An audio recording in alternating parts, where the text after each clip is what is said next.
Welcome to this video on Unit 2, Theories and Models of Teaching.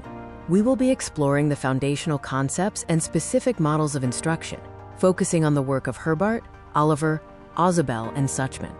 A model of teaching is a structured, replicable instructional plan grounded in theory. It provides a blueprint for how a teacher designs and delivers learning experiences, encompassing 4 key components: syntax, social system, principles of reaction, and a support system.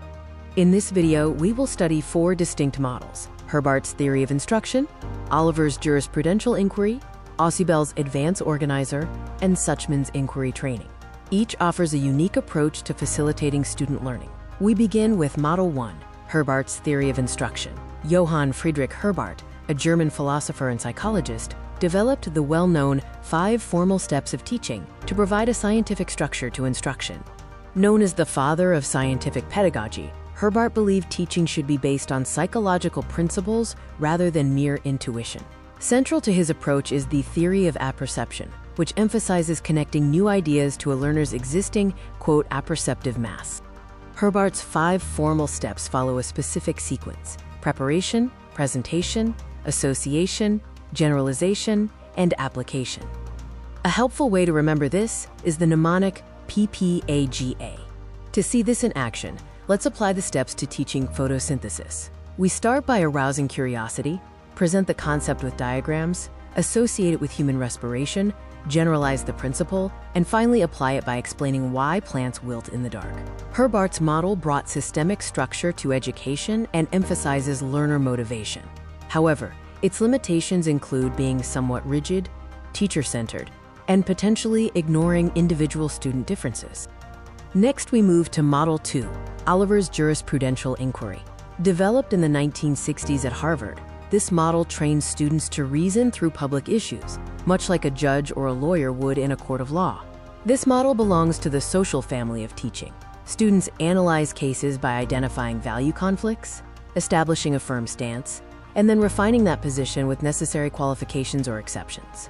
The inquiry process involves 6 phases: orientation, identifying issues, taking positions, exploring those positions, refining them based on counterexamples, and finally testing the underlying assumptions. In this social system, the teacher acts as a neutral Socratic questioner. This approach excels at building critical thinking and argumentation skills for democratic citizenship, though it is time-intensive and requires a skilled facilitator.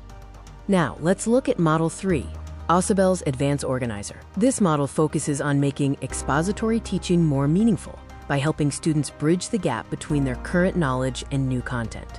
Ausubel distinguishes between rote and meaningful learning. While rote learning involves arbitrary memorization, meaningful learning happens when new information is anchored to relevant, existing concepts in the learner's cognitive structure.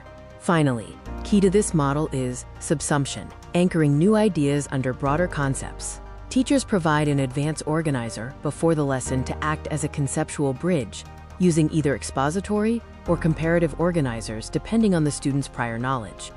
This model follows 3 phases: presenting the advance organizer, presenting the learning task, and strengthening cognitive organization. 2 guiding principles underpin this process: progressive differentiation, moving from general to specific, and integrative reconciliation, which relates and compares new ideas to existing ones. The strengths of Ausubel's model include making expository teaching meaningful and activating prior knowledge. However, its limitations are that it assumes relevant prior knowledge exists, it remains teacher-centered with limited discovery scope, and it requires a high level of skill to design effective organizers. Moving to Model 4, Suchman's inquiry training model. Developed in the 1960s by J. Richard Suchman, this model aims to teach students to think like scientists by engaging directly in the process of scientific inquiry. Suchman observed that scientists learn best by confronting puzzling phenomena, known as discrepant events, rather than just being told facts. Students are systematically trained to observe, hypothesize, and test by using a strict yes-no question rule to isolate variables. The syntax of this model consists of 5 phases: confrontation with a puzzling event, verification through yes-no questions, experimentation to test variables, explanation by forming a rule, and finally, analysis to reflect on the inquiry process itself. In terms of outcomes, This model develops authentic scientific processes and builds learner autonomy. Limitations to consider include the significant time required, the need for carefully selected puzzling events, and that it is less suited to purely descriptive content. We have now covered 4 major models of teaching.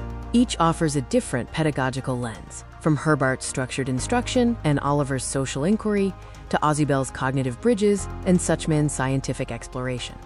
In closing, remember that every model of teaching transforms instruction from an intuitive act into a deliberate, theory-driven process. Thank you for watching this video. For more resources, please reach out to the Department of Education at NEHU.